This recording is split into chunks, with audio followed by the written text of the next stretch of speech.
Hey guys, welcome back to this rebuild of the 2015 Yamaha Viking engine. In the last part, we had just finished applying the RTV to both halves of the crankcase, and then reassembling them after allowing the RTV to set up for about an hour. This is the next day here, and the RTV is set up for at least the 24 hours, and I'm starting to put back in some of the auxiliary systems around the perimeter. I'm looking at the AC magneto side of the engine right now, and I just put in the pressure relief, which was that small aluminum cylinder that's at the bottom of that cavity. Now I'm going to be putting in the speed sensor, which is this cable component going in through that hole on the side. And then I'll follow that up by placing the dipstick and fill tube back into the engine. What I like to do with anything that's got an O-ring interface, I try to use some engine oil just to make sure that the O-ring is slick when it's going back in and doesn't bind up or tear as it's being reassembled. In the case of this Yamaha Viking engine, one of the recommended oils to use is 10W40, so that's what I'm using here.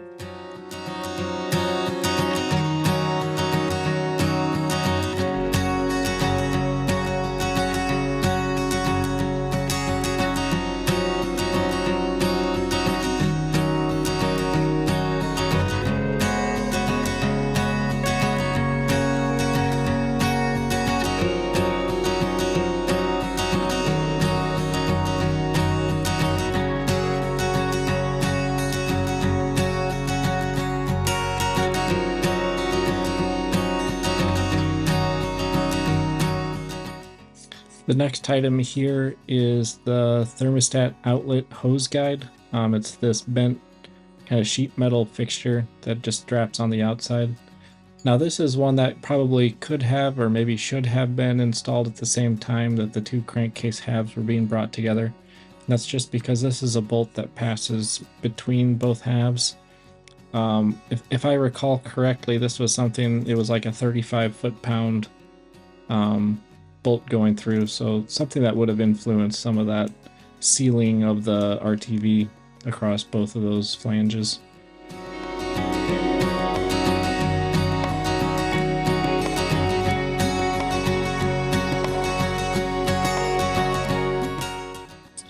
If you recall from the teardown section of this video, this little component going in on top is a single leaded part. It's actually the reverse switch that's engages or interfaces with the transmission and gear select down in the crankcase. This is another one of those items that you don't want to over torque. I think it's something like, I don't know, 10 to 12 foot-pounds. It's one that you don't want to over torque though and risk damaging it. Another reason why getting a technical service manual is a great aid when doing something like this.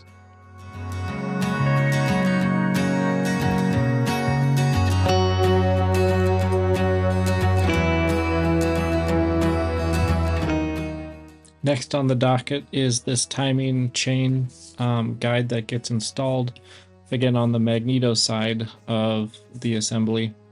This is one that the service manual calls out to use thread lock to secure it in place, along with a torque, I believe.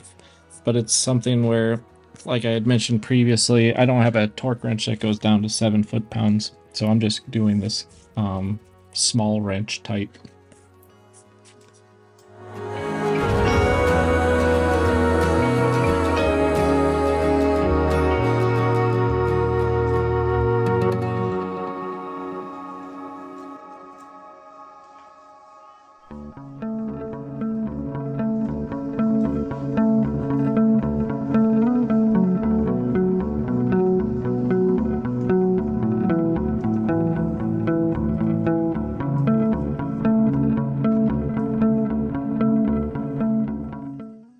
As you can see, then the next step is to put the timing chain in, and then there's one more, I'll call it a chain stay.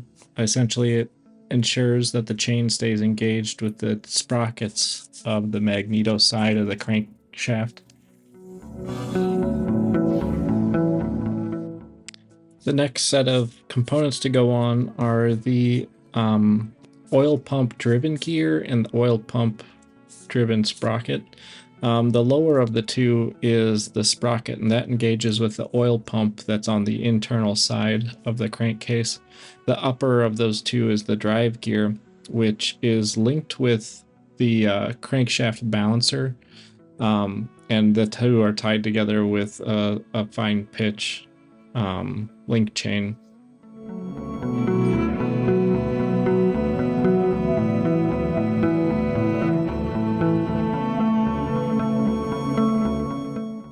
Once the oil pump gear set is on with the link chain, the next to go on is the balancer gear set.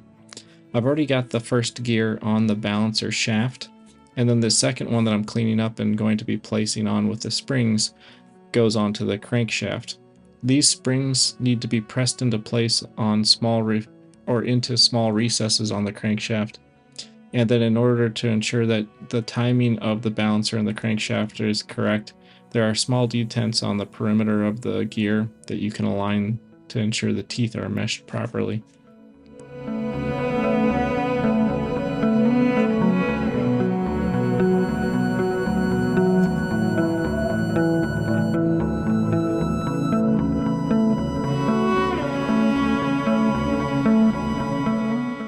With all of the gears installed, and after verifying the smooth operation of the crankshaft and the balancer, all that's left to do is place the locking washer and the nut on both the driven balancer gear as well as the driven oil pump.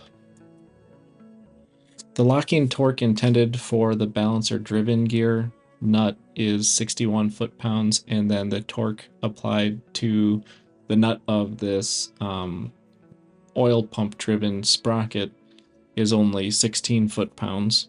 You may have to adjust that a little up or down in order to get the flats of the hex nut to align with the tabs of the locking washer.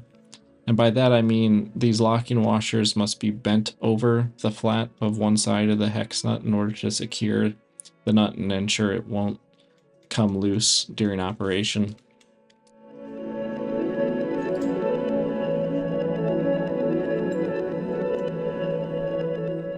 To cap off this balancer drive gear is this odd-shaped washer and a retaining clip. I think this washer is opened to allow some oil penetration to the spring mechanism of this drive gear. Once the retaining clip's on, then the next item to install is the large starter wheel gear.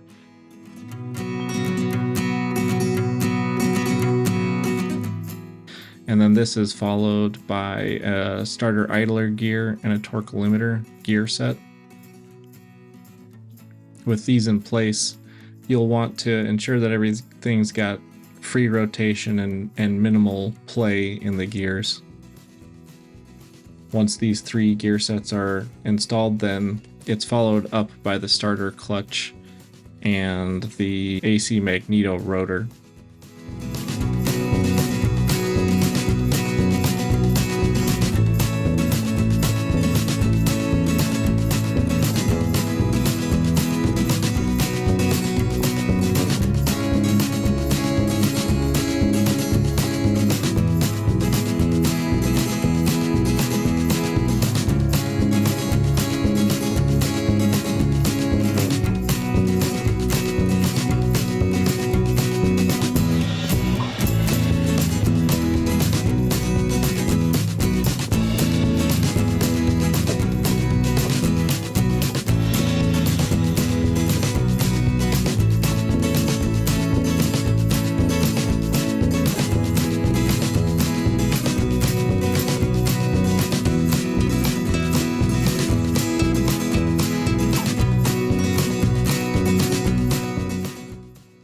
Once you've got the AC magneto rotor installed on the crankshaft, there's three smaller socket head screws that are used to secure the rotor to the starter clutch.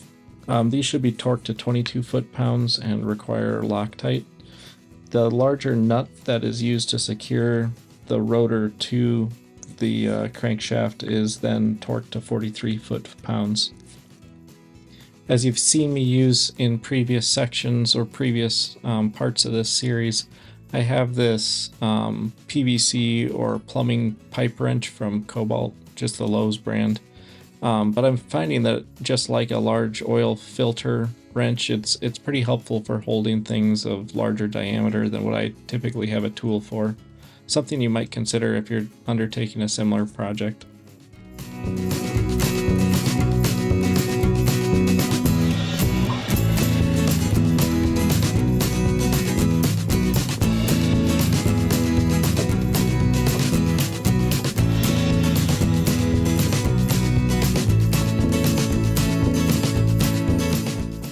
We can cap off this side of the lower half of the engine with the AC magneto cover. You'll want to make sure that the new gasket that you have in place properly aligns and sits on the flanges of the crankcase. There are some sections of it that are rather thin and can be deflected into a way that won't seal properly. So just be wary of that as you're working things tight.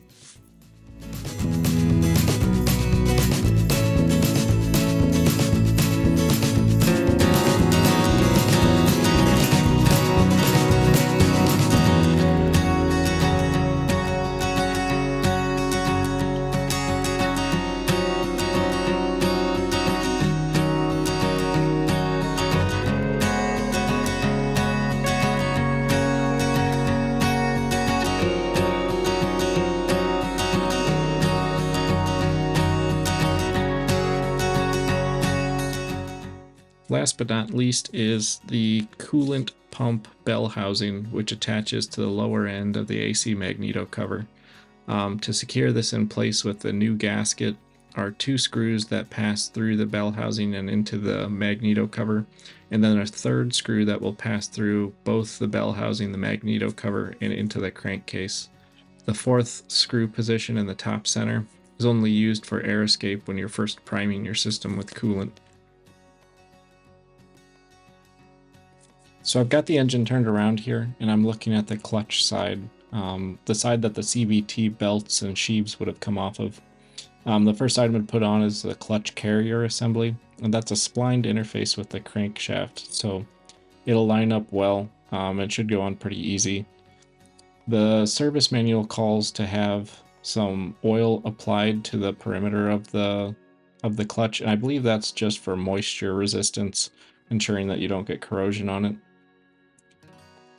With the clutch carrier lubed up with a little bit of oil, there is a clutch carrier retention nut, and this is one that takes 137 foot-pounds to torque it down correctly, and it's also a left-hand threaded nut, so you have to turn it counterclockwise in order to tighten it. Once it's tight, you hammer over one of the small edges of it, and that fastens to a flat on the crankshaft to prevent it from spinning loose during operation. What you had seen me do is use the wooden handle of my mallet to kind of wedge into the crankshaft and crankcase to prevent it from rotating when I was tightening it. Once that's in place, then there are a few dowel pins that go between the crankcase and the clutch housing assembly, and then I've got a new gasket that'll go in as well.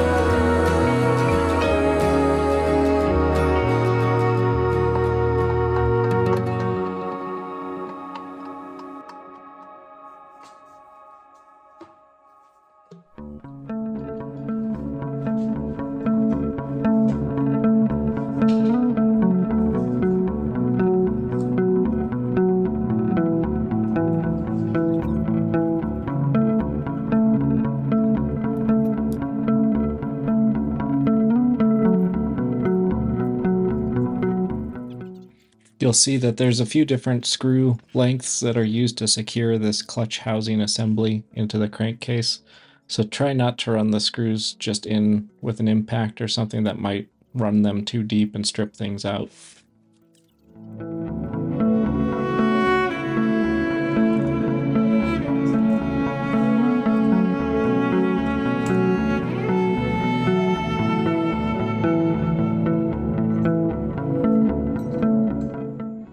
This is the oil pipe mounted up back on the magneto cover, so opposite side of the engine from where we just were.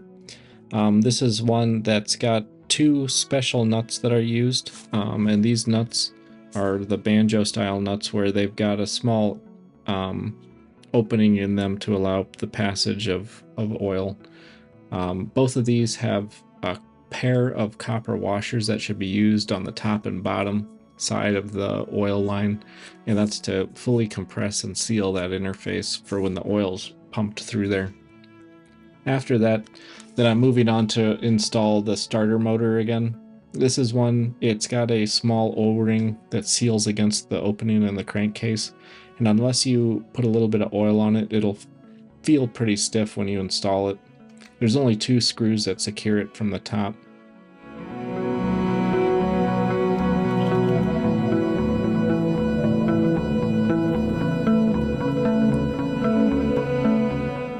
Following that up, then it's the transmission or the gear select bracket. This goes into a few different locations that are used to secure the magneto cover as well as the gear select lever. Previously I had those screws in place just because I wanted to keep track of my hardware and I hadn't gotten to this point yet. Now that I'm putting it in though, I did have to back those out prior to installing this.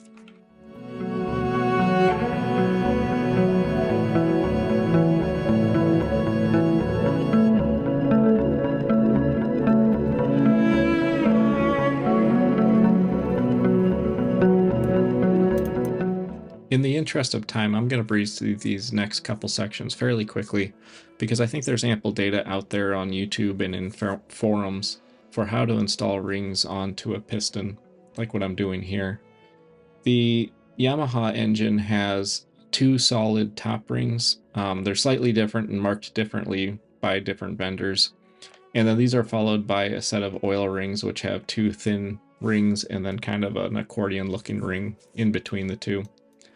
What I'm doing here is I like to stuff a rag or something into the cylinder so that as I'm installing the wrist pin and retaining clips of the piston, I don't accidentally drop something down into the cavity where I won't be able to get it. At this point, I've already got one of the retaining rings in the cylinder, or sorry, in the piston, so that when I have the wrist pin in place on the connecting rod, I only have to put the final retaining clip in. Once it's all in place, then I worry about putting the timing correct of these rings. These rings aren't meant to have all the openings in the clip aligned. They're actually supposed to be rotated about 45 degrees from each other. And the technical service manual is pretty specific about where these gaps are located with relation to the cylinder. I think if you were to align them all incorrectly, you'd have poor compression in your cylinder. So it's a good idea to have a look at the manual and get things right.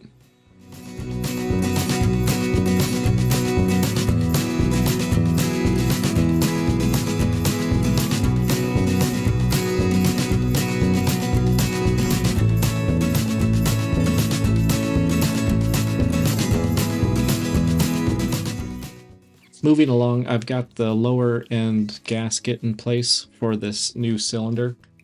This cylinder is an Athena product. It's an aftermarket cylinder that had pretty good reviews. One of the things that caught my eye about its design is that it's got much larger coolant passageways than what the OEM part had. So I think it might have a little bit better cooling performance than the original part.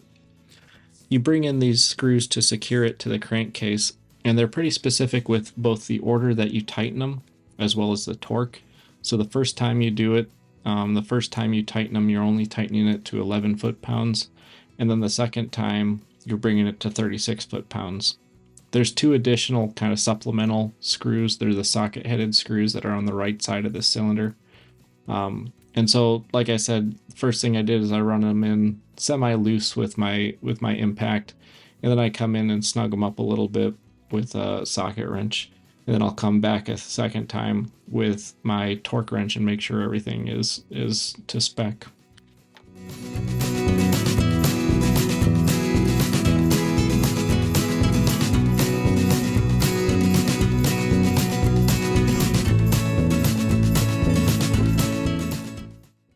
The next order of business is to bring in the timing chain guide. This is the one that just fits in place in a groove of this piston. And then I've got the piston, the upper piston gaskets in place. At first I was a little confused because the aftermarket ones that I had got seemed like two laminated sets of gaskets, and I thought perhaps they had sent me something incorrect. But then as I compared it to the original part, that is how they are. Two separate sets of gaskets that are held together with kind of a small rivet. Just like the lower cylinder bolts, the upper cylinder or the cylinder head bolts have to be tightened in a specific order and have different specific torque values as well. There's also a handful of different lengths of bolts used, so try to keep track of where they came from when you originally take them out. Something else to note about these longer bolts that are passed through the cylinder head is that the service manual calls for some molybdenum grease to be applied to them. I can't be certain why that is, other than it helps with the torque value that they're telling you to use. They don't want it to be bound up in the metal before it's fully compressing the gasket underneath the head.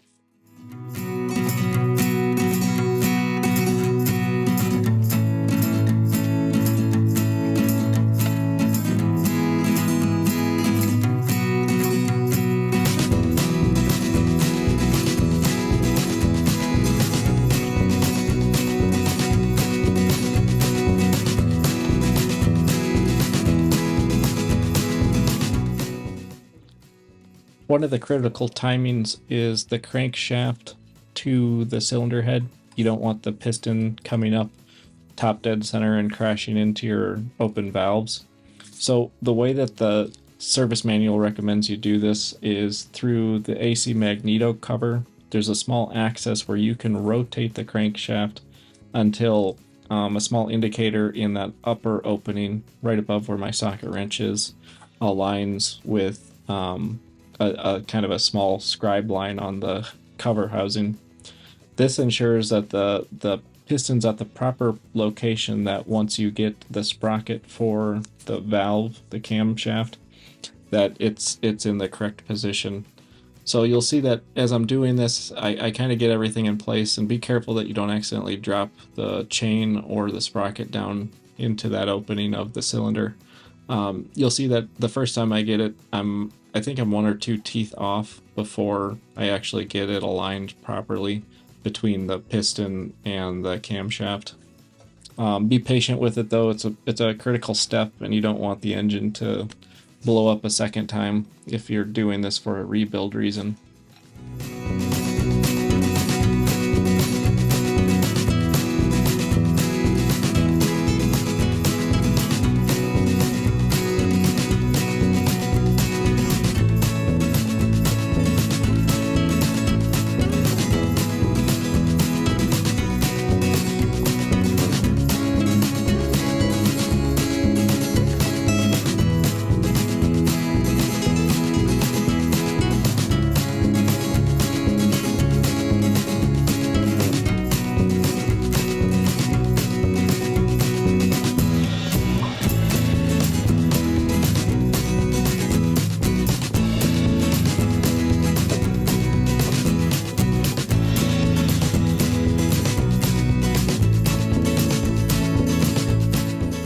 With the timing lined up between the piston and the camshaft, then you put in the decompressor assembly.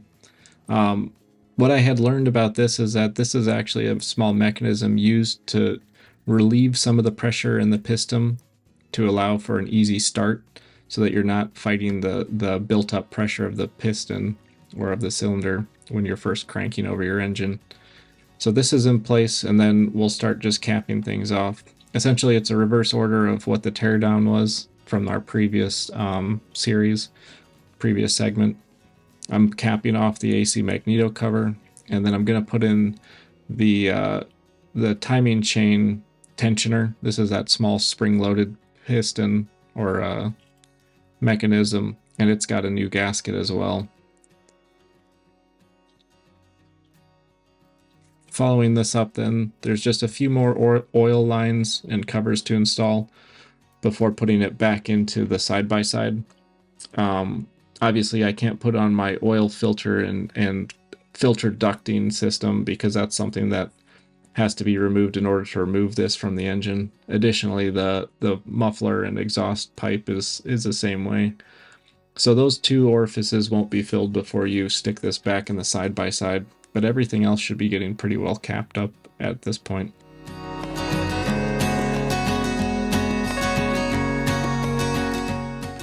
So maybe a few final thoughts before finishing up this project. Once you get all of the coolant lines and oil lines, new filter and your drain plug reinstalled, something I like to do is to fill the crankcase with the appropriate amount of oil. In this case, it's 2.6 quarts. And then I just do some hand cranking of it, just to allow the oil to slosh around a little bit and coat the surfaces before you actually try to fire it up. One of the ways to do this is to remove your spark plug, and with the starter enabled, you can kind of just jump it to a 12-volt battery, car battery, and let it do some dry cranking for a little while. I prefer to do some hand cranking first just to ensure that nothing's bound up or causing, unusual noises. And then once I'm sure that that's not a problem, I'll do the starter method to let it more quickly circulate oil and things through the system.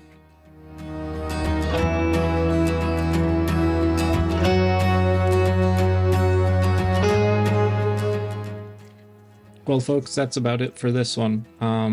A little bit of a long video, but I think there was a lot of content that needed to be covered. If you guys like the amount of detail that I'm putting into these, let me know. If it's getting tedious and you'd prefer I just kind of breeze through some of these things, feel free to let me know that as well.